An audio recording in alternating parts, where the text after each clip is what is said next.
اللہ سبحانہ تعالیٰ نے انسان کو پیدا کیا اور اس کو عقل دی. اس عقل کی وجہ سے انسان نے اس زمین میں بہت سی چیزوں کو ایکسپلور کیا اور دنیا میں زندگی گزارنے کے اس نے بہت سے طریقے سیکھے.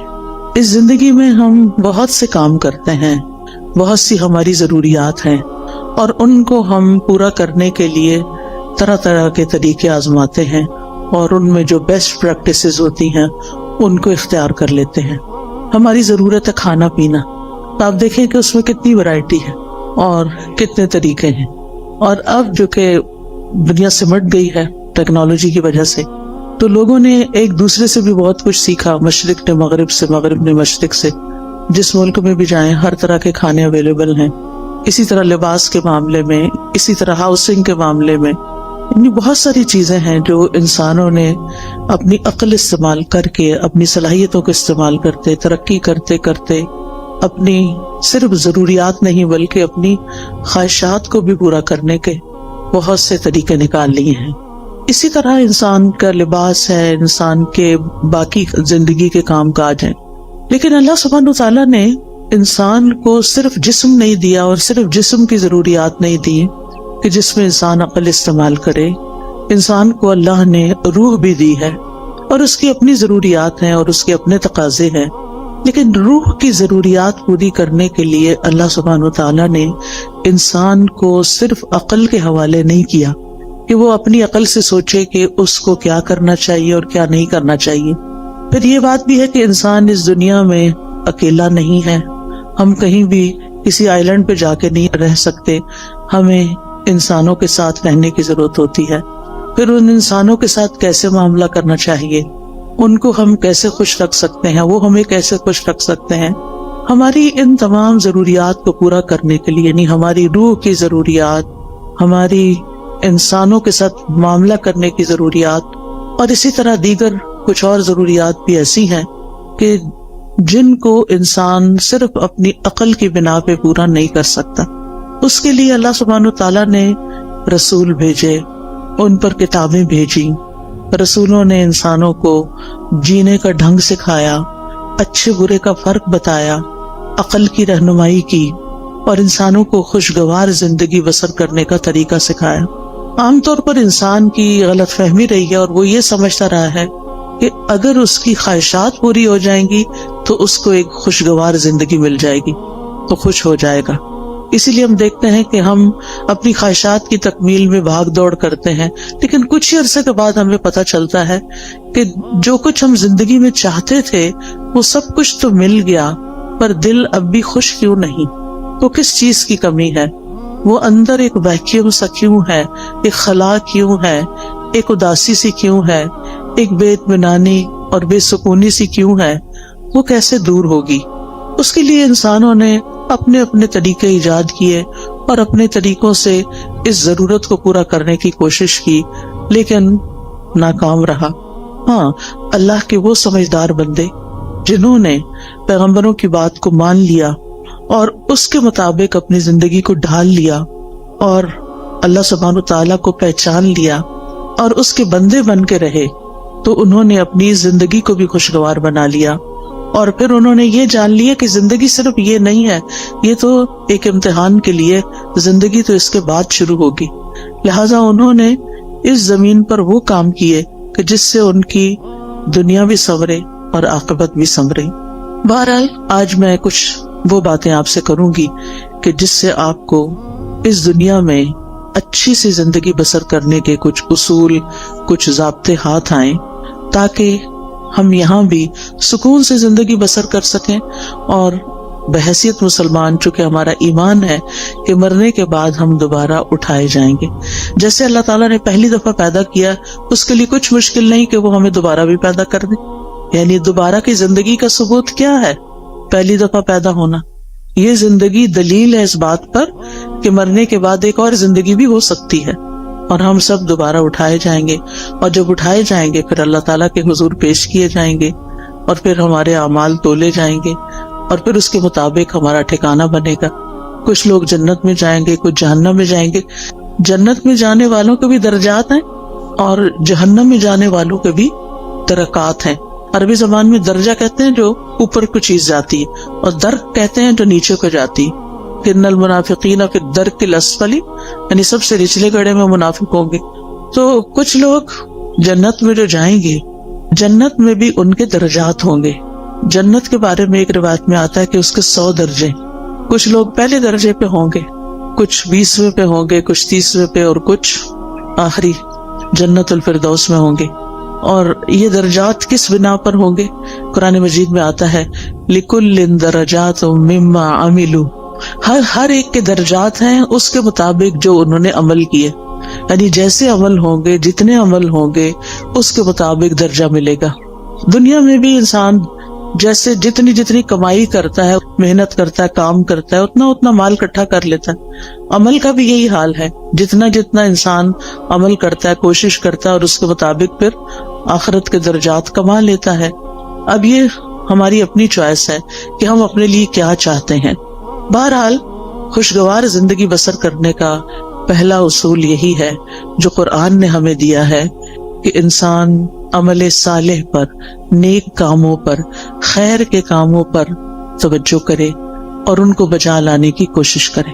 اس میں سورۃ النحل میں دیکھتے ہیں، آیت نمبر 97 ہے، من عمل صالحا من ذکر او انثى وهو مؤمن فلنحيينه حياة طيبة وَلَنَجْزِيَنَّهُمْ أَجْرَهُمْ بِأَحْسَنِ مَا كَانُوا يَعْمَلُونَ. جو کوئی نیک عمل کرے گا، جو بھی کوئی اچھا کام کرے گا، خواہ مرد ہو یا عورت ہو، شرط یہ کہ وہ مومن ہو. وَهُوَ مُؤْمِنٌ فَلَنُحْيِيَنَّهُ حَيَاةً طَيِّبَةً، تو ہم اس کو ضرور عمدہ زندگی بسر کروائیں گے.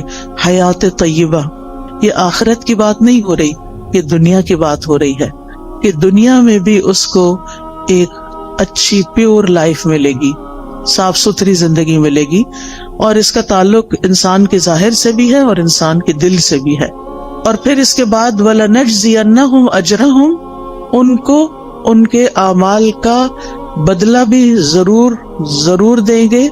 بِأَحْسَنِ مَا كَانُوا يَعْمَلُونَ، اس بہترین طریقے پر جو وہ عمل کرتے تھے. یعنی جس کوالٹی کا، جس درجے کا وہ عمل کرتے ہوں گے، اسی درجے کے مطابق ان کو وہاں بدلہ بھی دیا جائے گا.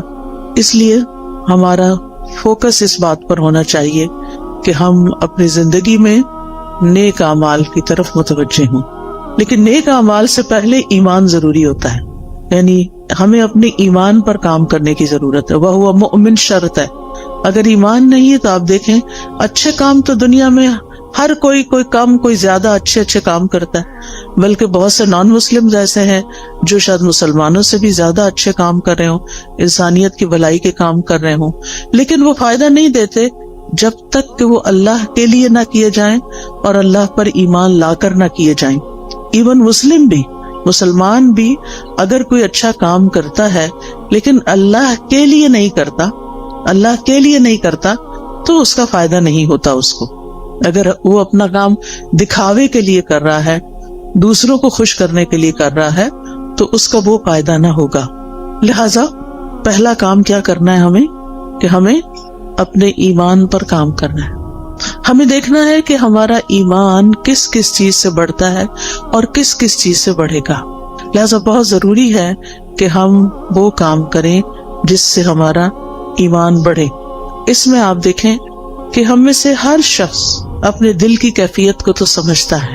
ہم میں سے ہر ایک کو پتا ہے کہ کس کام کے بعد میری اندر کی فیلنگز اچھی ہو جاتی ہیں، میری اللہ سے محبت بڑھ جاتی ہے، مجھے لوگوں سے کوئی شکوے شکایت نہیں رہتے، مجھے صبر کرنا آ جاتا ہے، مجھے شکر کرنا آ جاتا ہے، مجھے لوگوں کے رویوں سے بے نیازی آ جاتی ہے، دنیا کے غم ہلکے ہونے لگتے ہیں.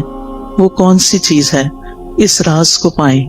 جس نے اس راز کو پا لیا وہ کامیاب ہو گیا.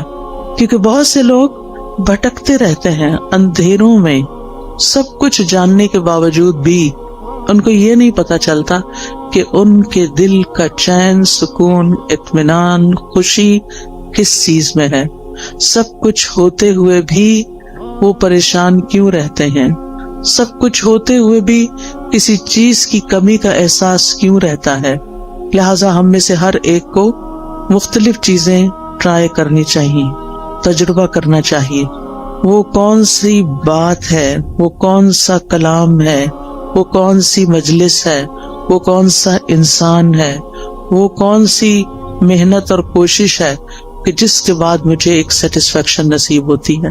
اور جس چیز کے بعد آپ کو ملے اس چیز کو پھر دوبارہ دہرانا چاہیے.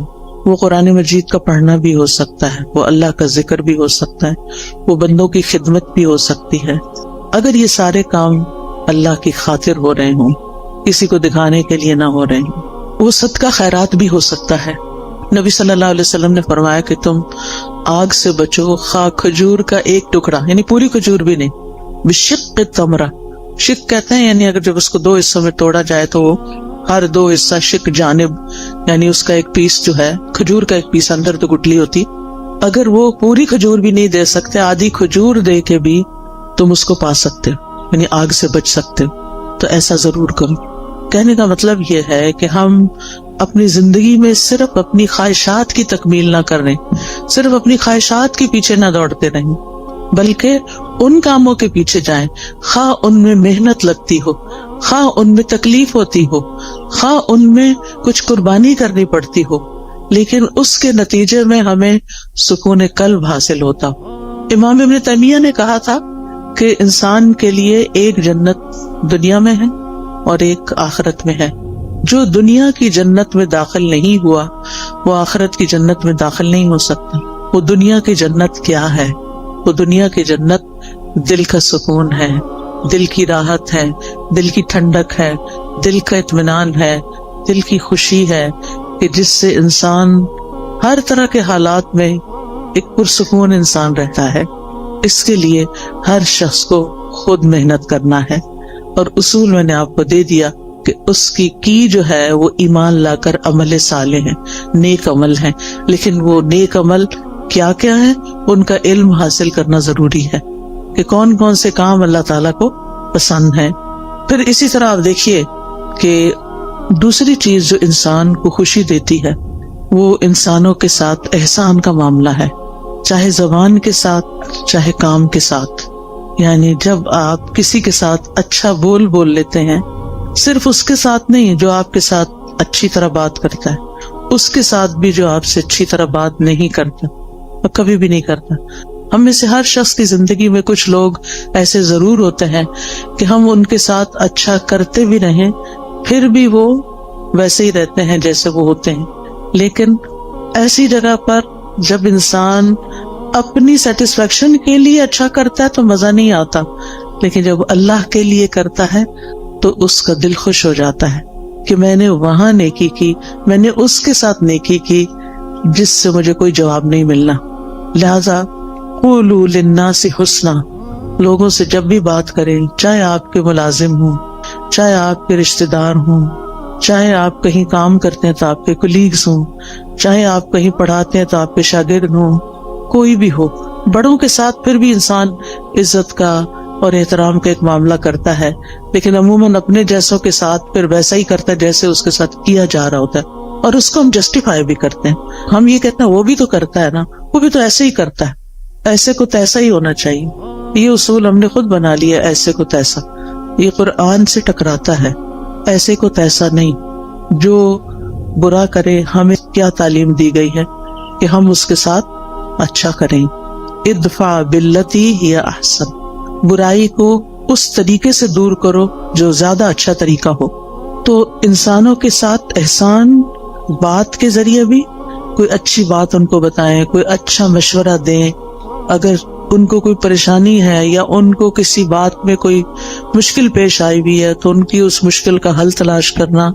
تو زبان کے ذریعے آپ کسی کو تسلی دے سکتے ہیں، کسی کا دل خوش کر سکتے ہیں، تو یہ احسان کا معاملہ ہے. اور دوسرا عمل کے ساتھ، کام کے ساتھ، جن لوگوں کے ساتھ ہمارا دن رات کا انٹریکشن ہوتا ہے ہمیں یہ معلوم ہوتا ہے کہ ان کی ضروریات کیا ہیں، ان کے وہ کون سے کام ہیں جو میں کر سکتی ہوں، میں کہاں ان کے کام آ سکتی ہوں. اور پھر جب آپ وہی کام کرتے ہیں تو آپ کو خاص خوشی نصیب ہوتی ہے. ایک خوشی انسان کو اپنی خواہشات کی تکمیل سے ہوتی ہے کہ جو لوگ آپ کو اچھے لگتے ہیں آپ ان کے لیے کچھ کرتے ہیں تو آپ کو بہت اچھا فیل ہوتا ہے، تو وہ بھی ایک خوشی ہوتی. لیکن وہ دراصل آپ اپنی خواہش پوری کر رہے ہوتے ہیں. لیکن ایک احسان وہ ہوتا ہے کہ آپ اللہ کی خاطر للہ، صرف اللہ کو راضی کرنے کے لیے، اور کسی بدلے اور کسی صلے کی کوئی توقع نہیں. انما نطعمکم لوجہ اللہ لا نرید منکم جزاء ولا شکورا. ہم تو تمہیں صرف اللہ کی خاطر کھلا رہے ہیں، ہم تم سے نہ کوئی بدلہ چاہتے ہیں، شکریہ بھی نہیں چاہتے، حتیٰ کہ ہم یہ بھی نہیں آپ پہ بوجھ ڈالتے کہ آپ ہمارے لیے دعا کریں. کیونکہ سلف صالحین کسی نیکی کے جواب میں دعا کا مطالبہ کرنے کو بھی بدلہ سمجھتے تھے. وہ کہتے تھے کہ کسی سے یہ مت کہو کہ میں نے آپ کے ساتھ یہ کیا ہے جو بس آپ مجھے اس کے بدلے میں دعا دے دیں. نہیں، وہ خود دے دے تو یہ اس کا احسان ہے اور اس کو دینی چاہیے. کیونکہ انسان بعض اوقات کسی کی نیکی کا، کسی کے احسان کا بدلہ اس شکل میں نہیں دے سکتا جو احسان اس نے ہم پہ کیا ہوتا ہے. ہاں، دو شکل میں ہم اس کو بدلہ دے سکتے ہیں. اس کی غیر موجودگی میں اس کی اتنی تعریف کریں کہ دل میں تسلی ہو جائے کہ ہم نے بدلہ دے دیا. یہ بدلہ دینے کا ایک طریقہ ہے. مثلاً کسی نے آپ کو پانی پلایا، اب وہ پلا کے تو کہیں چلا گیا، کوئی اجنبی تھا، راہ گزرتے ہوئے آپ سفر کر رہے تھے، آپ کو پیاس لگی، آپ نے کسی سے کہا کہ یہ پانی مجھے دے دو، اس نے دیا، وہ چلا، بات ختم. نہ آپ اس کو جانتے نہ وہ آپ کو جانتے. اب آپ بدلہ کہاں سے دیں گے اس کو؟ وہ تو ایک منٹ کے لیے ٹھہرا بھی نہیں کہ آپ سے شکریہ یا کوئی نذرانہ وصول کرے. اب آپ کی پیاس بجھی تو آپ کے دل سے دعا اٹھی. یہ آپ کا اپنا فرض بنتا ہے کہ آپ اس کے لیے کچھ کریں، اور بہترین چیز آپ کیا کر سکتے ہیں کہ اس کے لیے دعا دے سکتے ہیں، اور پھر اپنی منزل پہ پہنچ کے اس کی تعریف کر سکتے ہیں کہ ایسا اور ایسا شخص مجھے راستے میں ملا کہ جس کی یہ اور یہ خوبیاں تھیں. اور اگر کوئی کسی کو جانتا ہو تو اس وقت بھی. عام طور پر آپ دیکھیں کہ ہم اپنی مجلسوں میں جب بھی کسی کا ذکر کرتے ہیں عموماً نیگیٹو وے میں کرتے ہیں، اچھے انداز میں کم ہی کرتے ہیں اور کم ہی لوگوں کا کرتے ہیں. حتیٰ کہ اپنے والدین کے لیے بھی ہماری زبان سے اچھے الفاظ کم ہی نکلتے ہیں. ان سے بڑھ کے تو ہم پر کبھی کسی نے احسان نہیں کیا. ہم سب سوچیں کہ ہم سب اپنے والدین کا، ان کے تو کئی ایک حقوق ہے نا، ان میں سے ایک یہ ہے کہ ان کی زندگی میں بھی اور ان کے مرنے کے بعد بھی ان کو اچھے الفاظ سے یاد کیا جائے. ہم جب بہن بھائی آپس میں مل کے بیٹھتے ہیں تو اپنے والدین کی کتنی خوبیاں بیان کرتے ہیں، یا اپنے دوستوں میں بیٹھتے ہیں یا ان کے دوستوں کے ساتھ بیٹھتے ہیں تو ان کی کتنی نیکیاں یا کتنے احسان ہمیں تو یاد بھی نہیں رہتا، ہم تو دیکھتے بھی نہیں کہ یہ احسان ہے ان کا. پھر اسی طرح اور لوگ ہوتے ہیں ہماری زندگی میں جنہوں نے ہم پہ احسان کیا ہوتے ہیں. کوئی نانی دادی ہوتی ہے، کوئی اور ٹیچر ہوتی ہے، کوئی رشتہ دار ہوتی ہے، کئی لوگ ہوتے ہیں نا. ایک انسان جب گرو کرتا ہے، بڑا ہوتا ہے، تو کئی لوگوں کا اس میں ہاتھ ہوتا ہے. آپ تنہا کچھ بھی نہیں ہیں. آج ہم جو کچھ بھی ہیں اس میں بے شمار لوگوں کا تعاون ہے ہماری شخصیت کو بنانے میں، ہمیں کسی قابل بنانے میں کہ ہم بڑے ہو کر کچھ کرنے کے قابل ہو سکیں. اس میں اس شخص کا بھی ہاتھ ہے جس نے بچپن میں ہمیں انگلی پکڑ کے چلنا سکھایا تھا، ہمیں دانت صاف کرنے سکھائے تھے. بعض اوقات وہ مدر ہوتی ہے، بعض اوقات وہ مدر کی کوئی ہیلپر ہوتی ہے. کتنے بے شمار لوگوں کا ہم پر احسان ہے. ہم سوچیں کہ ہم نے اپنے محسنین میں سے کتنے محسنوں کو اچھے لفظوں میں کبھی یاد کیا. اور آپ دیکھیں کہ ہمارے منہ سے جو لفظ نکلتے ہیں نا، ان کا سب سے پہلے براہ راست امپیکٹ خود ہمارے اپنے اوپر پڑتا ہے. جب ہم اچھی بات کرتے ہیں تو اس کا اچھا اثر خود اپنے اوپر پڑتا ہے، آپ کا اپنا دل خوش ہوتا ہے. اور جب ہم کسی کی بری بات کرتے ہیں یا سنتے ہیں تو اس کا برا اثر آپ کے اپنے اوپر بھی پڑتا ہے. یہ ہو نہیں سکتا کہ آپ اس سے پھر بچ جائیں، کہ آپ کسی کو کچھ سنا دیں. اور سے کوئی شخص کسی کو کوئی گالیاں دے رہا ہے تو یہ تو نہیں ہوتا کہ وہ اٹھا کے صرف اس پہ کچھ پھینک رہا ہے، وہ اپنے آپ کو اپنے کانوں کے ذریعے اپنے دل پہ بھی پھینک رہا ہے. تو ان احسنتم احسنتم لانفسکم، اگر تم اچھا کرو گے تو اپنی ذات کے لیے اچھا کرو گے. انسان جب اچھا کرتا ہے اپنے ہی لیے اچھا کرتا ہے. اسی طرح خوشگوار زندگی بسر کرنے کے لیے بڑا ضروری ہوتا ہے، ایک اچھی زندگی بسر کرنے کے لیے کہ انسان کسی اچھے کام میں مصروف رہے. ایک تو وہ کام ہوتے ہیں نا جو ہمیں کرنے پڑ جاتے ہیں، جو مجبوری سے ہم کرتے ہیں، ہمارے اوپر وہ ڈال دیے جاتے ہیں. مثلاً آپ بیٹی ہیں، گھر میں رہتی ہیں، تو آپ کی والدہ نے آپ کو کچھ کام کہہ دیے کہ یہ تم نے کرنے. جیسے ہم اپنے بچوں کے ساتھ کرتے ہیں، کچھ کام بیٹے کے ذمہ، کچھ بیٹی کے ذمہ، کچھ وہ تو کرنا ہی ہے کہ آپ کا فرض بنتا ہے کہ آپ جس گھر میں رہتے ہیں، جہاں سے آپ سارے فائدے اٹھاتے ہیں، وہاں آپ پے بیک بھی کریں، کچھ نہ کچھ واپس لوٹائیں، کچھ نہ کچھ اس گھر کی خیر خواہی کریں. لیکن یہ کافی نہیں ہے، یہ تو فرض کے درجے میں ہے نا. جو احسان ہوتا ہے نا وہ فرض سے آگے کی چیز ہوتی ہے، ٹھیک ہے نا. مثلاً حدیث سے جبریل میں احسان کی تعریف کیا کی گئی ہے؟ ان تعبد اللہ کأنک تراہ. اب اس میں آپ دیکھیں دو حصے ہیں. ان تعبد اللہ ایک حصہ ہے جو ہم سب کرتے ہیں، کأنک تراہ دوسرا حصہ جو احسان کا درجہ ہے. اگر آپ یہ نہیں کرتے کأنک تراہ تو آپ صرف عبادت کریں، فرض پورا کریں، ہو گیا. لیکن احسان کے درجے کو نہیں آپ پہنچے. احسان کے درجے کو وہ پہنچتا ہے جو اسے خوبصورت انداز میں نبھاتا ہے. تو اس میں آپ دیکھیے کہ ہم سب اپنی زندگی میں کوئی نہ کوئی ایسا مقصد رکھیں، کوئی نہ کوئی ایسی چیز کریں جو ہمارے روزمرہ کے فرائض سے آگے کی چیز ہو. اس میں ہم کوئی علم سیکھنے کی بات کر سکتے ہیں، کوئی سکھانے کی کر سکتے ہیں، کوئی ایسا ہنر اللہ نے آپ کو دیا ہے کہ جس سے آپ خلق خدا کو کوئی فائدہ پہنچا سکتے ہیں. اور جو لوگ اپنی جوانی میں مصروف زندگی گزارنا سیکھ لیتے ہیں، اپنے وقت کو لغو اور فضول بیکار باتوں سے بچا کر اچھے کاموں میں لگاتے ہیں، ان کا بڑھاپا بڑا خوشگوار ہوتا ہے. میں نے مختلف لوگوں کے بڑھاپے دیکھے ہیں، کچھ کے انتہائی مزریبل کہ رو رو کے انہوں نے وقت کاٹا زندگی کا آخری، اور کچھ کا انتہائی خوشگوار، جن میں سے الحمدللہ میری اپنی والدہ محترمہ تھی. ہم 12 بہن بھائی تھے، انہوں نے 13 بچے جنم دیے، 13واں فوت ہو گیا تھا، لیکن 12 انہوں نے پال کے جوان بڑے کیے اور ان کی تربیت کی، اور وہ ساری زندگی انتہائی مصروف رہی انہی بچوں کی پیدائش اور پرورش اور تعلیم اور شادی اور ان سب چیزوں میں. لیکن اللہ سبحانہ و تعالیٰ نے ان کو کچھ لمبی زندگی دے دی کہ جب وہ 60s کے بعد ان سب کے فرائض سے فارغ ہوئی تو انہوں نے نئے سرے سے تعلیم حاصل کرنا شروع کر دی. انہوں نے باقاعدہ داخلہ لے کے الہدیٰ میں تعلیم القرآن میں کورس کرنا شروع کیا، نوٹس بنانے شروع کیے، ٹیسٹ دینے شروع کیے. اسٹوڈنٹس کے ساتھ اتنے ہمبل طریقے سے بیٹھتی تھی کہ جیسے وہ بھی ایک اسٹوڈنٹ ہے، یونیفارم پہنتی تھی، اور بچیوں کے ساتھ ایسی دوستی رکھی ہوئی تھی جیسے کسی اپنے ہم عمر کے ساتھ ہوتی. بے شمار بچیاں ان سے مشورے لیتی، کوئی کچھ بات کرتی، کوئی کچھ، یعنی سب کی وہ نانی اماں تھی. اور پھر ایک دفعہ کورس ختم ہوا، پھر دوبارہ شروع کر دیا، پھر تجوید کورس میں داخلہ لے لیا. تجوید کورس کے لیولز ہوتے ہیں، پھر وہ اگلے لیول میں لے لیے، حتیٰ کہ ایک تجوید کا لیول کا آفٹرنون میں ونس اے ویک کورس شروع ہوا، اس میں بھی داخلہ لے لی.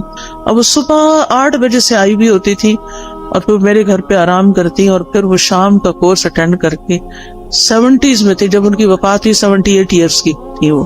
اور اس کے باوجود وہ کسی دن اپنی کلاس مس نہیں کرتے. وہ بہن بھائیوں میں سے جو ملنے جاتا وہ کہتا آپ آرام کریں، آپ کیوں اپنے آپ کو تکلیف دیتے. لیکن وہ صبح سویرے وہ اپنے کام پہ پہنچی ہوتی تھی.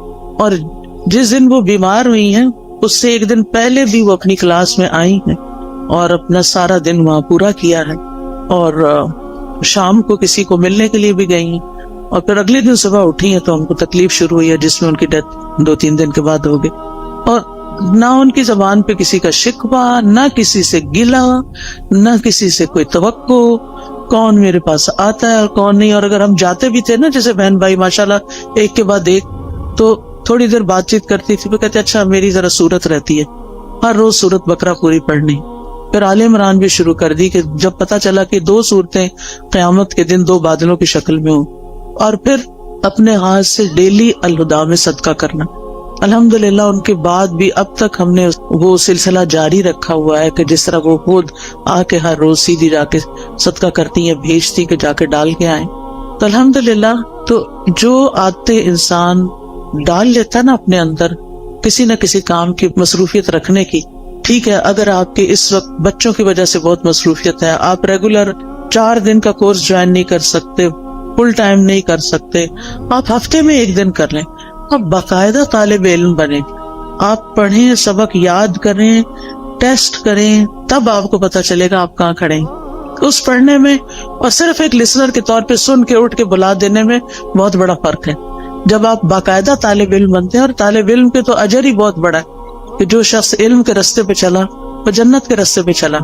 تو چاہے ہفتہ وار کلاس لیں، چاہے ڈیلی لیں، چاہے صبح کی لیں، چاہے شام کی لیں، چاہے رات کی لیں، چاہے آن لائن لیں، یعنی کوئی طریقہ اپنے لیے ضرور سوچیں. یا پھر اگر آپ نے سب کچھ کر لیا اور آپ ون سے بھی وہ کرتے ہیں اور پھر بھی ٹائم ہے تو خدمت خلق، سوشل ورک کا کوئی نہ کوئی کام ضرور کریں. غریب لوگوں سے جا کے ملیں، کچی بستیوں میں جائیں، جو ان پڑھ لوگ ہیں ان کو پڑھائیں، جو ضرورت مند ہیں ان کی ضروریات پوری کریں. نہیں، آپ کے آس پاس بہت سے لوگوں کی آپ خدمت کر سکتے ہیں. تو جو کسی کے ساتھ احسان کا معاملہ کرتا ہے وہ احسان واپس اس پہ لوٹ کے آتا ہے، یعنی واپس آپ کی طرف ہی آئے گا. دنیا میں بھی آپ کو فائدہ دے گا، آپ کی زندگی خوشگوار ہو جائے گی، آپ کے غم دور ہو جائیں گے، اور آخرت میں تو فائدہ دے گا ہی دے گا. مسلمان کو جب قبر میں دفن کیا جاتا ہے، اور قبر کی تنہائی تو آپ کو پتا ہے کوئی بھی ساتھ نہیں جاتا، اس وقت صرف عمل ساتھ جاتے ہیں. تو نماز اس کے سرانے کی طرف آ جاتی ہے، صدقہ خیرات اس کے، زکوٰۃ دائیں طرف آ جاتی ہے، روزہ بائیں طرف، اور صدقہ خیرات اور دیگر نیکیاں پاؤں کی طرف. لہٰذا کوئی بھی عذاب کسی طرف سے بھی آنے کا رستہ نہیں رہتا، اور وہ یہ چیزیں اس کو پروٹیکٹ کرتی ہیں.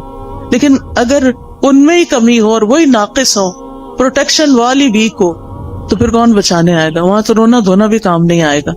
لوگ مزے سے اپنے بستروں میں سوئے ہیں، اور قبر کا عذاب سہنے والا اندھیری کوٹڑی میں اکیلے مصیبت میں پڑا ہوا ہے، جس کا کوئی فریادی نہیں ہے، کوئی پوچھنے والا نہیں.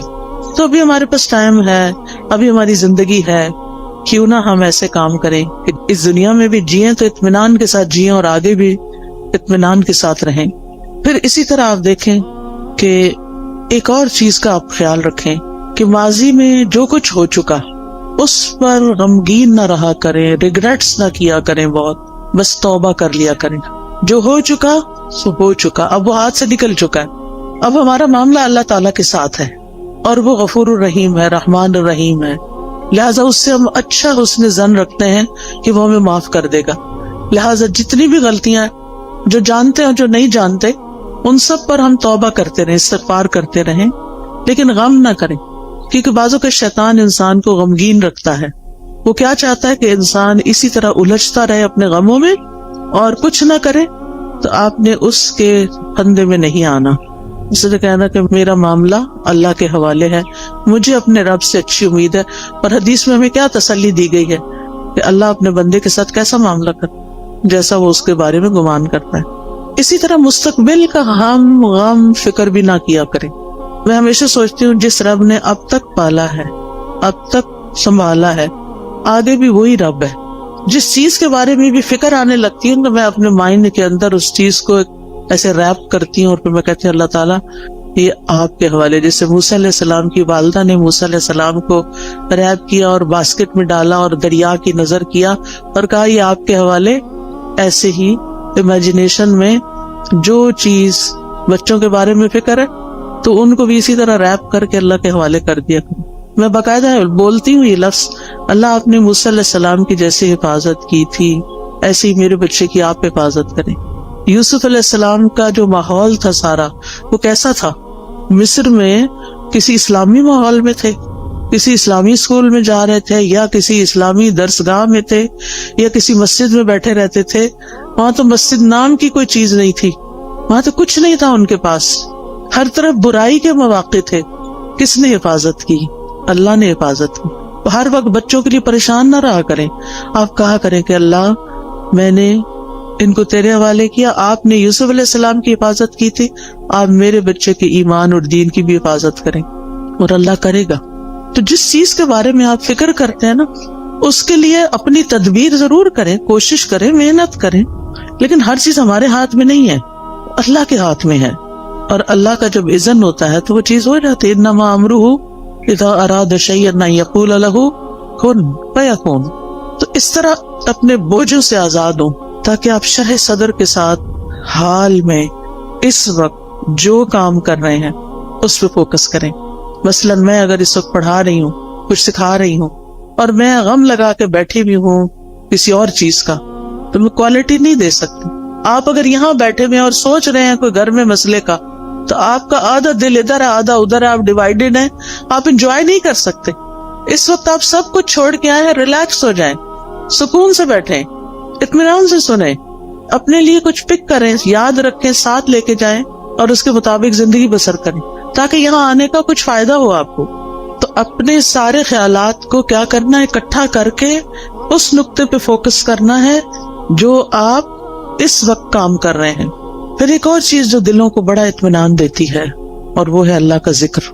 اٹھتے بیٹھتے چلتے پھرتے ہر موقع کا ہمیں ذکر سکھا دیا گیا. آپ سیڑھی چڑھ رہے ہیں تو آپ اللہ اکبر کہیں, آپ اتر رہے ہیں تو سبحان اللہ کہیں, آپ کہیں انٹر ہو رہے ہیں تو بسم اللہ پڑھیں, آپ کہیں سے نکل رہے ہیں تو دعا پڑھ لیں, آپ گاڑی میں بیٹھے ہیں تو دعا پڑھ لیں, آپ گھر میں داخل ہوئے تو پڑھ لیں, آپ گھر سے نکل رہے ہیں تو پڑھ رہے ہیں, کھانا کھانے لگے تو آپ پڑھ لیں, کھانا کھا چکے ہیں تو دعا پڑھ لیں, آپ سونے لگے ہیں تو دعا پڑھ لیں, کوئی آ گیا ہے تو سلام دعا میں دعائیں ہیں. یعنی کون سی چیز ایسی ہے جس کے بارے میں ہمارے دین نے ہمیں رہنمائی نہیں دی اور ہمیں دعائیں نہیں سکھائی. ہمیں پتہ نہ ہو تو وہ الگ بات ہے. لہٰذا کثرت سے اللہ کا ذکر. قرآن مجید میں اللہ تعالیٰ اپنے مومن بندوں اور بندیوں کی صفت یہ بیان کرتے ہیں وَالذَّاكِرِينَ اللَّهَ كَثِيرًا وَالذَّاكِرَاتِ, کہ وہ کثرت سے اللہ کا ذکر کرنے والے ہیں, مرد بھی اور عورتیں بھی. اور اس کے علاوہ فارغ اوقات میں ڈرائیو کر رہے ہیں, آپ گھر کے کام کاج کر رہے ہیں, کھانا پکا رہے ہیں, لانڈری کر رہے ہیں, کلیننگ کر رہے ہیں, کچھ بھی کر رہے ہیں, آپ کی زبان اللہ کے ذکر سے تر رہے, کیونکہ اللہ تعالیٰ کا وعدہ ہے الا بذکر اللہ تطمئن القلوب. اور یہ بھی آتا ہے الذین آمنوا وتطمئن قلوبہم بذکر اللہ. وہ لوگ جو ایمان لائے ہیں, ایمان والے جو ہیں, ان کے ذکر اللہ کے ذکر سے ہی اطمینان پاتے ہیں. اگر ذکر کچھ لوگ کہتے ہیں ذکر بھی کرتے ہوئے چین نہیں آ رہا, پھر اپنے ایمان پہ کام کریں, کیونکہ اللہ تعالیٰ نے ایمان والوں کی تو یہی صفت بیان کی کہ ان کو اللہ کے ذکر سے چین آ جاتا ہے, ان پہ یہ دوائی کام کر جاتی ہے. اور اگر آپ پر یہ دوائی کام نہیں کر رہی تو پھر دوائی کا قصور نہیں ہے, کچھ مشکل آپ کے اندر ہے, کیونکہ ذکر تیر بہدف نسخہ ہے. تیر بہدف کا مطلب ہوتا ہے نشانے پہ جا کے لگتا ہے, جس قسم کی آپ کو تکلیف ہو اس کا علاج ہے. پھر اسی طرح اپنی روزمرہ کی گفتگو میں اللہ کی نعمتوں کا ذکر شروع کر دیں, اللہ کی نعمتوں کو دیکھنا شروع کریں, چھوٹی چھوٹی باتوں پر شکر ادا کریں.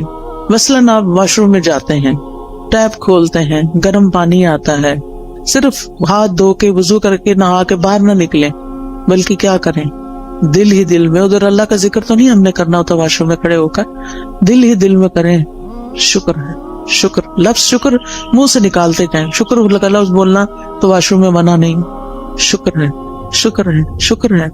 اسی طرح کوئی بھی اور چیز جو آپ کے گھر میں اللہ نے آپ کو سہولت دی ہوئی, مثلاً سردی ہے اور اللہ نے آپ کو ہیٹر جیسی نعمت دی ہوئی ہے, آن کرتے ہوئے آف کرتے ہوئے اللہ تیرا شکر ہے تو نے یہ نعمت دے رکھی ہے.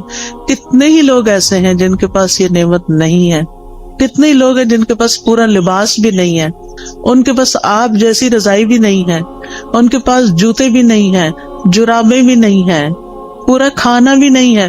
ہمیں تو سردی لگتی ہے, کہتے چائے کا کپ پی لو سردی ختم ہو جائے گی, یہ فلاں حلوہ کھا لو, فلاں کتنی سوغاتیں ہم نے بنائی ہوئی ہیں سردیوں کی اپنی سردی کو دور کرنے کے لیے. کیسی کیسی نعمتیں اللہ نے دی ہیں. یعنی صرف کھانے کی حد تک تھوڑی رہتے ہیں ہم سب کہیں نہ کہیں سے کچھ نہ کچھ بچا کے کر کے ہم اپنے لیے کچھ نہ کچھ ایکسٹرا بنا لیتے ہیں. کتنے لوگ ہیں جن کے پاس یہ سب کچھ, پھر بھی ہم روتے ہیں کیونکہ ہم شکر ادا نہیں کرتے. آپ چل سکتے ہیں, آپ بول سکتے ہیں, آپ کو کوئی اچھی سی خوشبو آتی ہے, شکر, اللہ تیرا شکر. اللہ کی نعمتوں پر شکر ادا کرنا سیکھیں, اور لوگوں سے بھی بات کریں تو نعمتوں کا ذکر کریں, مسائل کا نہ ہر وقت کریں. مشکل پتہ کیا ہے, ہم صرف مسائل کو ڈسکس کرتے ہیں, یہ مسئلہ پیش آ گیا, وہ مسئلہ پیش آ گیا, یہ مسئلہ حل نہیں ہوا, وہ مسئلہ حل نہیں. شوہر گھر آئے گا تو مسائل کی پٹاری کھل جائے گی, بچوں سے ملاقات ہوگی تو مسائل ہیں, کیوں ہر وقت مسائل کی باتیں کریں. مسائل جس وقت یاد آئے نا, دیر اینڈ دین دل ہی دل میں اللہ کو پکار لیا کریں, اللہ تعالیٰ یہ مسئلہ تو ہے, بس آپ حل کر دیں, سارے خزانے تیرے ہاتھ میں, آپ نہیں کرنا ہے. اور باقی ہم نے خود تو کرنا نہیں ہوتا, کوشش ضرور کریں, لیکن بندوں کے پاس حال کوئی نہیں ہے. بندے آپ کی طرح یا آپ سے بھی زیادہ کمزور ہوتے ہیں. جن بندوں پہ ہم ریلائے کر رہے ہوتے ہیں وہ بعض اوقات ہم سے بھی کمزور ہوتے ہیں. اسی لیے اللہ تعالیٰ نے قرآن مجید میں ایک مثال دی ہے. اللہ کے سوا جنہوں نے اور سہارے بنا رکھے ہیں, اولیاء بنا رکھے ہیں, مددگار سمجھ رکھے ہیں, ان کی مثال مکڑی کی طرح ہے جو ایک گھر بناتی ہے، اور گھروں میں سب سے کمزور گھر مکڑی کا ہوتا ہے. اگر مثال کے طور پر کہیں مکڑی کا جالا لگا ہوا ہے اور آپ ذرا سلپ ہونے لگے، پکڑے ذرا جالے کو، سہارا دے گا آپ کو؟ نہیں، کمزور ہے وہ جالا. کمزوروں کا سہارا چھوڑ کر سب سے طاقتور کا سہارا پکڑیں، اللہ پر توکل کریں، اللہ کا سہارا لیں، اللہ سے مدد مانگیں، اس پر یقین رکھیں. ہر چیز اس کے ہاتھ میں ہے. بیدہ الملک، ساری بادشاہت، ساری ملکیت اسی کی ہے. وہو علی کل شیء قدیر، اور وہ ہر چیز پر پوری قدرت رکھتا ہے. پھر آپ دیکھیں کہ جو چیزیں آپ کو پریشان کرتی ہیں نا، ان کی کسی وقت لسٹ بنا لیں. مجھے یہ بھی فکر ہے، مجھے یہ بھی فکر ہے، یعنی کیا کیا کیا کیا کیا کیا پریشان کر، کیا کیا غمگین کر. ہاتھ پہ ہاتھ رکھ کے نہیں بیٹھے رہیں، لسٹ بنائیں. کیا بادر کر رہا ہے، کیوں کر رہا ہے، اس مسئلے کا حل کیا ہے. ٹھیک ہے نا؟ تو ان مسائل کے حل کی کوشش بھی کرنی ہے. مسائل لکھ لینے، اس کا حل. پھر آپ دیکھیں کہ کن لوگوں کے پاس اتنی عقل سمجھ ہے کہ جو اس کو جان. مثلاً آپ بیمار ہوتے ہیں، کس کے پاس جاتے ہیں؟ یہ کس کے پاس جانا چاہیے؟ تو آپ چپ بیٹھے، لگتا جاتے ہی نہیں ہے. ڈاکٹر کے پاس. ڈاکٹر شفا دیتا ہے؟ نہیں، تو پھر کیوں جاتے ہیں؟ ذریعہ بنتا ہے. ٹھیک ہے. اس کوشش کی وجہ سے جو ہم پر لازم کی گئی ہے کہ کوئی مسئلہ پیش آ جائے تو اس کو دور کرنے کے لیے کوشش کریں، یہ یقین رکھتے ہوئے کہ کوشش ہماری طرف سے اور شفا اللہ کی طرف سے. ہم جا رہے ہیں ڈاکٹر کے پاس، ڈاکٹر اپنے علم کی روشنی میں ہمیں مشورہ دے گا، دوائی دے گا، اس دوا میں شفا اللہ ڈالے گا. ایسے سوچا کریں. ٹھیک ہے. گیزر خراب ہو جائے تو کس کے پاس جاتے ہیں؟ پلمبر کے پاس. اسی طرح جس قسم کا کوئی مسئلہ پیش آتا ہے زندگی میں، اس کا حل کس کو اللہ نے سکھایا، کون ہو سکتا ہے، بس اس کے پاس جائیں. ہر ایک کے سامنے. یہ نہیں کہ دوست کا فون آیا تو اس کو کہانی سنا، آج گیزر خراب ہو گیا تھا، پھر ٹھنڈا پانی تھا، پھر یہ ہو گیا. وہ کتنا وقت اپنا بھی ضائع کر اس کو بھی بیزار کیا. وہ کیا کر سکتی ہے اپنے گھر میں بیٹھی ہوئی آپ کے گیزر کے لیے؟ ہاں، یہ ہو سکتا ہے. آپ کو نہیں پتا کسی اچھے پلمبر یا کسی اچھے کام کرنے والے کو، آپ اسے یہ کہہ سکتی آج یہ مسئلہ پیش آیا ہے، تمہارے علم میں کوئی ہے جو یہ مسئلہ حل کر سکے؟ اگر ہے تو ٹھیک، ورنہ آگے چلو، کوئی اور بات کرو. ہم عقل کا ثبوت نہیں تھا. ہر بات ہر ایک سے نہیں کرنی ہوتی. ہم سمجھتے ہیں جو سامنے آ گیا، جو مل گیا، اس کو ہم اپنی کہانی سنا دیں گے کہ مسئلہ حل ہو جائے گا. ایسا نہیں ہوتا مسئلہ حل. پھر اگر وہ حل نہیں کرتا یا ہم اگر اسے غلط توقع، غلطی ہماری، غلط توقع ہم نے رکھی، پھر اگر مسئلہ حل نہیں ہوا تو پھر ہمیں اس سے شکوہ ہو جاتا ہے، پھر ہم اس سے ناراض ہو جاتے ہیں. اس نے تو میرے لیے کچھ کیا ہی نہیں. وہی وہ بیچارہ کر ہی نہیں سکتا تھا، غلطی تو آپ کی کہ آپ نے اس کو پکڑا. ٹھیک ہے. اور ویسے بھی جب تک مسئلہ حل نہیں ہوتا نا، تو اپنے آپ کو تسلی دینے کے لیے سوچا کریں کہ مجھ سے بھی زیادہ بہت سے لوگ ایسے ہیں جن کے اس سے بھی زیادہ مسائل ہیں. کوئی بیماری آ گئی، اللہ نہ کرے، اس میں آپ کیسے پرسکون رہ سکتے ہیں؟ ان سب کا سوچیں جو اس بیماری میں مبتلا ہیں، بلکہ اس سے بھی ورس کنڈیشن ہے. تو آپ اللہ کا شکر ادا کرنے لگ جائیں کہ شکر ہے میں اس طرح کے مسئلے میں نہیں ہوں، اور اللہ نے مجھے وہ ساری سہولتیں دی ہیں کہ میرا علاج ہو سکتا ہے. کتنے لوگ ہیں جو اپنا علاج کرا سکتے ہیں، اور کتنے لوگ ہیں جن کو اچھے ڈاکٹرز مل سکتے ہیں. لہٰذا نعمتوں کا ذکر کرتے رہیں اور غموں کا ازالے کی کوشش میں لگے رہیں. پھر اسی طرح ماضی کے ایسے واقعات، ایسے حادثات جنہوں نے آپ کی زندگی کو، کچھ انسانوں کے ساتھ آپ کا معاملہ گڑبڑ ہوا، کچھ اور اس طرح کے گریوینسز ہیں، ان کو نا کہیں کھود کے زمین میں دفنا دے سب کو. وہ پنجابی میں کہتے ہیں نا، مٹی پاؤ. ان پہ لٹرلی مٹی ڈالیں. آپ نا اپنے امیجنیشن سے کام لیا کریں کہ آپ امیجنیشن میں گڑھا کھود رہے ہیں اور پھر اس میں وہ سارا مسئلہ ڈال کے اوپر مٹی ڈال کے دفن کر دی اور بلا دیا، بس ختم. کوئی بات بھی کرے تو کہیں الماضی لا یذکر. عربی میں ایک محاورہ ہے، الماضی لا یذکر. ایک شخص کے بارے میں آتا ہے کہ اگر کوئی اس کو تکلیف دیتا ہے یا کسی کے ساتھ اس کا کوئی ایسا معاملہ ہو جاتا اور پھر وہ شخص شرمندہ ہو کے اس کے پاس آتا کہ مجھے معاف کر دو، میں نے فلاں وقت میں تمہارے ساتھ ایسا کیا، تو وہ یہی بولتا الماضی لا یذکر. ماضی کی باتیں نہیں دہراتے، جو ہو گیا ہو گیا، ذکر نہیں کروں. کہتے ہیں وہ فوت ہو گیا اور کسی کو خواب میں آیا کہ اللہ نے تمہارے ساتھ کیا معاملہ کیا، تو کہتا ہے کہ الماضی لا یذکر، میرے بھی پچھلے سارے گناہ معاف کر دیے. تو انسان ہے نا، انسانوں سے ہمیں تکلیف پہنچ جاتی ہے، لیکن ہم نے رہنا بھی ان کے ساتھ ہوتا. تو پچھلی باتوں کا نہ کھوتے کو رہتے رہا کریں اور دعا کیا کریں اللہ میرے ذہن سے نکال دے یہ باتیں. بعض اوقات یہ ہوتا ہے کہ شادی کے موقع پر کوئی مصائب ہو جاتا ہے، شوہر کی طرف سے ایسی تکلیف پہنچتی ہے یا کسی اور کی طرف سے یا کبھی بچوں کی طرف سے بھی، اور وہ ہرٹ کرتی ہے باقاعدہ. ان سب کو نکال دے زندگی سے ایز اٹ ہوئی نہیں. پھر ایک بڑی خوبصورت دعا ہے نبی صلی اللہ علیہ وسلم کی جو زندگی کو خوبصورت بنانے کے لیے فائدہ مند ہے. اللہم اصلح لی دینی الذی هو عصمت امری واصلح لی دنیای التي فیہا معاشی واصلح لی آخرتی التي فیہا معادی واجعل الحیاة زیادۃ لی فی کل خیر واجعل الموت راحۃ لی من کل شر. یہ دعا زبانی یاد کر لیں اور اس کو دن میں کم از کم ایک دفعہ تو ضرور پڑھا کریں. ساری چیزیں ٹھیک ہو جائیں گی. اس میں دین، دنیا، آخرت، ہر چیز کو ٹھیک کرنے کی بات ہے. پھر اسی طرح بعض اوقات انسان اپنے اوپر قابو نہیں پا سکتا، اپنے ہاتھوں مجبور ہوتا ہے، چاہے غصے کا وقت ہو، چاہے غم کا وقت ہو، چاہے خوشی کا وقت ہو. بعض اوقات ہم خوشی میں بھی آپے سے باہر ہو رہے ہوتے ہیں. تو ایسی صورت میں اللہ تعالیٰ سے دعا کیا کریں اللہم رحمتک ارجو فلا تکلنی الی نفسی طرفۃ عین وَأَصْلِحْ لِي شَأْنِي كُلَّهُ لَا إِلَٰهَ إِلَّا أَنْتَ. اے اللہ میں تیری رحمت کی امید رکھتی ہوں، تو مجھے میرے نفس کے حوالے ایک آگ جھپکنے کی دیر بھی نہ کرنا، ایک لمحے کے لیے بھی مجھے میرے نفس کے حوالے نہ کرنا، کیونکہ ان النفس لامارۃ بالسوء، یا تو نفس کسی برائی کی طرف لے جائے گا یا نفس کوئی بری بات یاد کر لے گا پچھلی اور اس سے پریشانی کھڑی ہو جائے گی. تو لا الہ الا انت، اللہ الہ تو ہی میرا ہے.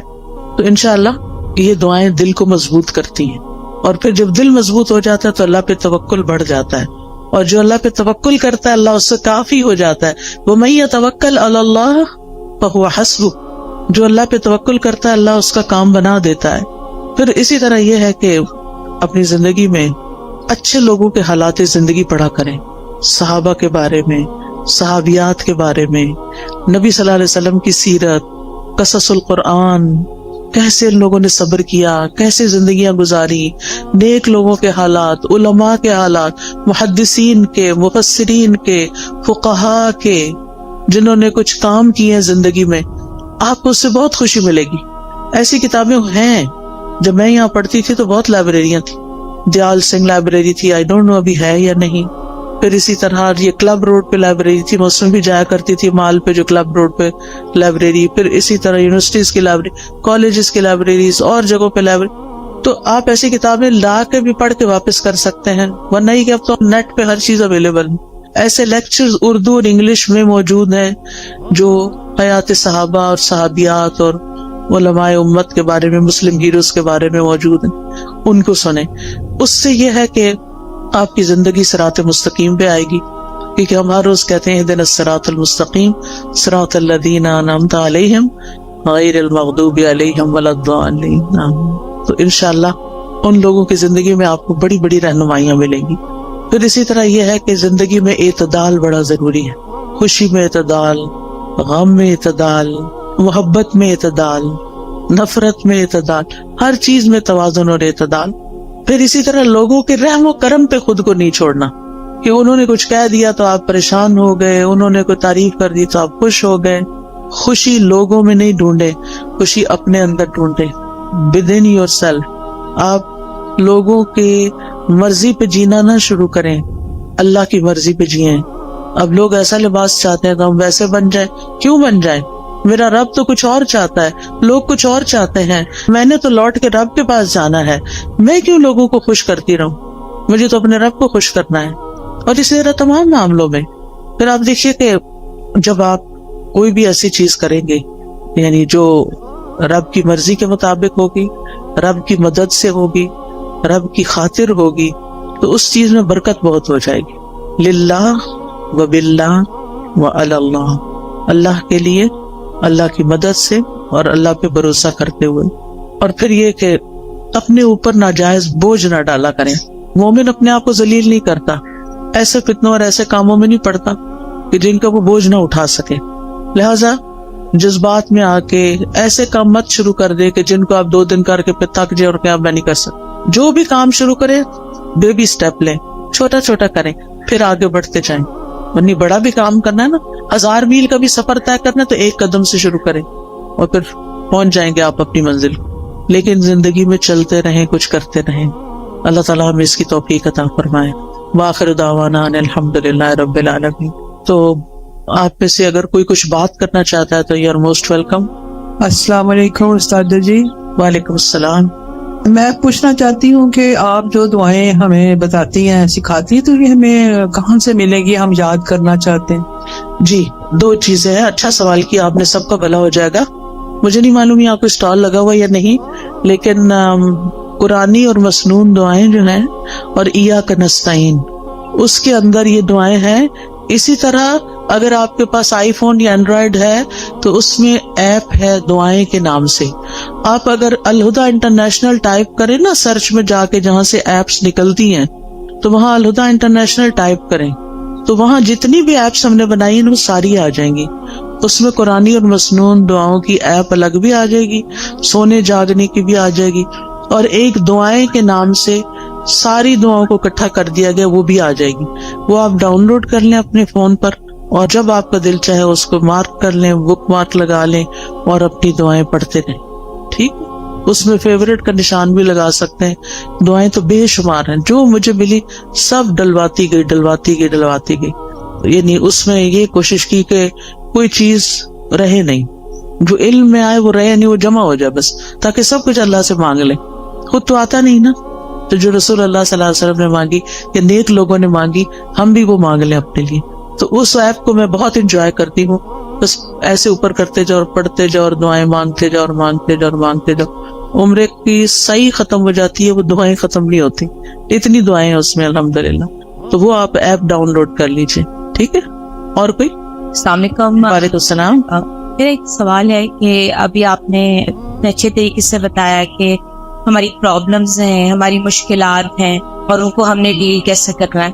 تو آپ گائیڈ کریں پلیز کہ اس وقت جو ہمارے یوتھ ہیں اور اسلام کی جو اس وقت شکل ہے دنیا میں, اس کو ہم کس طرح بہتر طور پہ کر سکتے ہیں. کیونکہ ہم سب مائیں ہیں, ہماری کوشش ہوتی ہے کہ ہم اپنے بچوں کو دین سے محبت اور دین کا جو ابھی آپ نے عقیدہ بتایا وہ ان میں آنا چاہیے.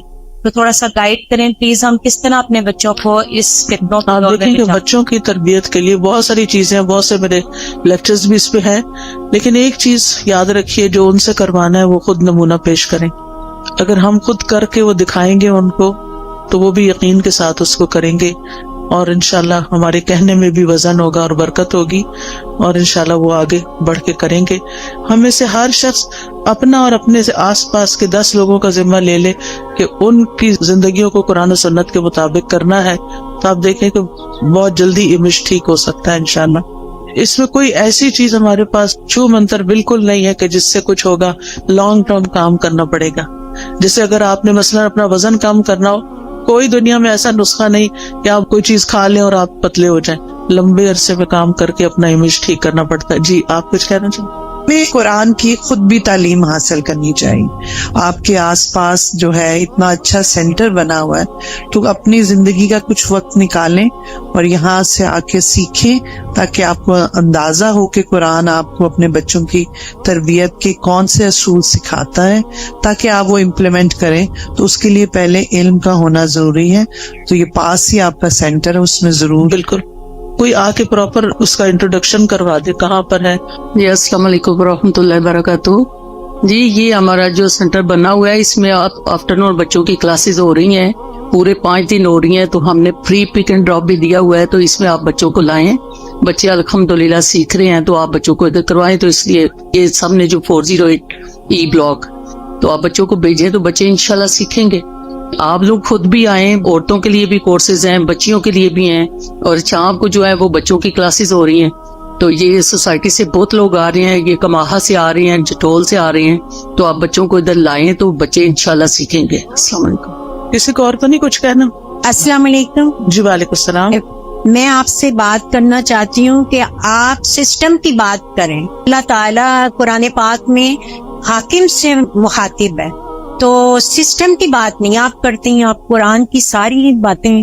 جی آپ صحیح کہتی ہیں. اللہ تعالیٰ نے قرآن مجید میں یا ایھا الذین آمنوا کہا ہے.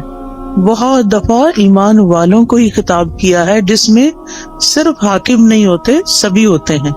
اور جو کوئی بھی سسٹم بنتا ہے نا وہ انسان بناتے ہیں. اگر یعنی سسٹم کسی بلڈنگ کا نام نہیں ہے, سسٹم کسی دیوار کا نام نہیں, کسی مشین کا نام نہیں. سسٹم بنا بھی لیے جائیں تو ان کو امپلیمنٹ انسان کریں گے. کیا ہمارا ملک اسلام کے نام پر نہیں لیا گیا؟ کیا ہمارے ملک کا آئین اسلامی نہیں ہے؟ کیا ہمارے ملک میں بہت سے قوانین اسلامی نہیں ہیں؟ لیکن جتنے ہیں, میں نہیں کہتی سارے, لیکن جتنے ہیں وہ بھی کیوں نہیں امپلیمنٹ ہو رہے؟ کیونکہ ایسے افراد نہیں ہیں. ہم سب کو افراد کی تیاری کی کوشش کرنی چاہیے, خود بھی صحیح ہوں اور افراد کو بھی تیار کریں تاکہ وہ سسٹم کو چلائیں. ٹھیک ہے, اور کوئی؟ السلام علیکم. وعلیکم السلام. میں اور میرے بچے آپ کا بہت فین ہے. آج مجھے بڑی خوشی ہو رہی ہے, میں نے آپ کو دیکھا ہے بائی فیس.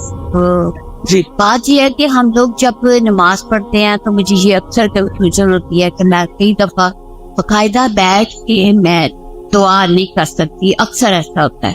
تو یہ ہاتھ باندھ کے دعا کرنا یہ بھی ایک بہت ثواب کا کام ہے.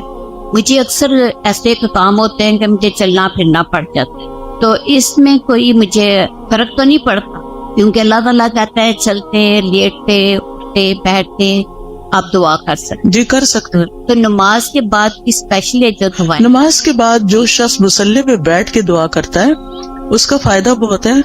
اللہ تعالیٰ فرشتہ مقرر کر دیتے ہیں جو اس بندے کے لیے جو مصلی پہ بیٹھ کے دعائیں کر رہا ہو یا ذکر کر رہا ہو اس کو دعائیں دیتے ہیں. اللہم اغفر لہ, اللہم ارحمہ, اللہ اس کی بخشش فرما, اس پہ رحم فرما. لہٰذا اگر آپ نیچے نہیں بیٹھ سکتے آپ کرسی پہ وہیں بیٹھ جائیں, ٹھیک ہے, لیکن بیٹھ کے کریں. الا یہ کہ آپ کا کوئی ایسا کام ہے, آپ کو جلدی اٹھنا ہے, بچوں کا ناشتہ بنانا ہے, کوئی اور کام کرنا ہے, تو پھر دعائیں نہ چھوڑیں, ساتھ ساتھ بھی کر لیں. افضل یہ ہے کہ بیٹھ کے کریں. السلام علیکم استاذہ. وعلیکم السلام. استاذہ میں آپ کی جو جدہ سینٹر ہے اس میں ابلا ستارہ اور ابلا ہمنا کی طالبہ ہوں. ٹھیک ہے, مجھے بہت خوشی ہوئی آپ کو یہاں پر بھی دیکھ کے. جدہ میں میری آپ سے ملاقات ہو چکی ہے. ٹھیک ہے. جی, ابھی صدقہ جاریہ کی آپ بات کر رہی تھی تو آپ کے لیے بھی خوشخبری ہے اور میرے لیے بھی الحمدللہ. میری بچیاں مسجد نبوی کی طالبہ ہیں اور آن لائن پڑھتی ہیں وہاں سے. تو آپ ابھی یہ اسمال اسٹیپس کی بات کر رہی تھی تو میں I used to keep on playing the audio of Asma Huda in my home. الحمدللہ بچہ بھی حفظ کر چکا ہے اور بچیاں بھی کر رہی ہیں. تو جب یہ ان کو سنا رہی تھی وہاں کی ابلا کو مسجد نبوی کی, اینڈ شی آسکڈ کہ آپ نے اسما ہدا کا سنا ہوا ہے, تو مجھے اتنی خوشی ہوئی. آپ بھی ماں ہیں الحمدللہ, آپ کو بھی ان کی بشارت دنیا میں بھی اللہ تعالیٰ اچھے کام ان سے بھی لے. اور میری بچی کی بھی آواز سن کے انہوں نے کیا کہ یہ وہاں سے پڑھ کے آئی ہیں کبھی. الحمدللہ. جی, بس یہ چھوٹے چھوٹے سے اسٹیپس اگر ہم آئے لیں گی تو بالکل کچھ نہ نہیں. ہم جی بعض اوقات یہ سوچتے ہیں ہمارے پاس ریسورسز نہیں. الحمدللہ ہم ایسے دور میں پیدا ہوئے ہیں کہ ہمارے پاس آن لائن بہت سے ریسورسز موجود ہیں. کوئی بھی نہیں تو بھی ہم تنہا نہیں, بہت کچھ ہے ہم جس سے فائدہ اٹھا سکتے ہیں. السلام علیکم. وعلیکم السلام. ساتھ مجھے کوشچن کرنا ہے, جیسے آج کل بچوں کے ہم لوگ ریلیشنز کے لیے کوششیں کر رہے ہیں. بچوں کی چوائسیز ہوتی ہیں, بعض دفعہ فیملی پریشر ہوتا ہے کہ نہیں یہاں آپ کریں, تو اس میں ہم لوگ کو کیا کرنا چاہیے؟ بعض دفعہ ہوتا ہے ان کی چوائس میں ہم نکاح وغیرہ بھی کر دیتے ہیں, ہوتا ہے کہ چلو جائز طریقے سے آپ ایک دوسرے سے ریلیشن قائم رکھیں, بٹ گرلس کے جو ہوتے ہیں لڑکیوں کے پیرنٹس وہ پسند نہیں کرتے کہ بچہ بچی زیادہ آپس میں ملیں, اور اس میں پھر وہی ہوتا ہے کہ پرابلمز ہو گئی, کچھ بھی ہو گیا, اور بچہ کی تھوڑے عرصے بعد پتہ چلتا ہے چوائس بدل گئی نکاح کے باوجود کہ جی مجھے یہاں نہیں کرنا, مجھے یہاں کرنا ہے. اس طرح کے ماحول کے کیسے بچوں کو ٹیکل کریں؟ اصل بات یہ ہے نا کہ دین سے دوری کی وجہ سے بہت سارے مسائل ہیں. اللہ کا تقوی نہیں ہے, اللہ کا خوف نہیں ہے, زندگی کو فن بنایا ہوا ہے. اللہ تعالیٰ سمجھ دے بس. جزاکم اللہ خیرن. چونکہ اب میں اس سے زیادہ آگے گئی تو آپ کی نماز لیٹ ہو جائے گی, آپ کو گھر پہنچ کے مغرب وقت پر پڑھنی چاہیے, کیونکہ ان الصلاۃ کانت علی المؤمنین کتابا موقوتا, نماز مومنوں پر وقت کی پابندی کے ساتھ فرض کی گئی ہے, تو اس کا اہتمام کیجیے.